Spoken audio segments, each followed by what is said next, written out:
muuqaalkan waxaa idinku tusi doonaa sida u qarsan lahayd last scene-ka ama xilligii kugu dambeysay ee WhatsApp-ka. Saa u qarsato xilligii kugu dambeysay ee WhatsApp-ka, marka hore soo gal WhatsApp-kaaga. Marka WhatsApp-kaaga soo gasho waxaad taabanaysaa saddexda dhibcood ee kaaga muuqato dhanka midig. Kadib waxaad dooranaysaa setting. Kadib waxaad kasii dooranaysaa privacy. Privacy marka aad doorato waxaa ujeedaa qaybta korna ay kugu qoran tahay last scene and online. kadib waxaad dooranaysaa last scene and online. kadib qaybta kor waxaa kugu qoran who can see my last scene, yaa arki kara xilligii ugu dambeysay WhatsApp-ka. haddii aad doorato everyone, waa qof walbo ayaa arki kara xilligii kugu dambeysay WhatsApp-ka.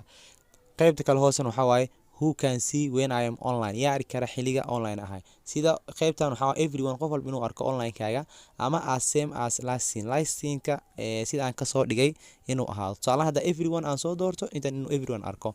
haddii my contacts aan doorto kaliya in online-kayga ay arkaan my contacts. marka haddaad in last scene-kaaga uusan qofna arkin waxaad dooran kartaa nobody, qofna.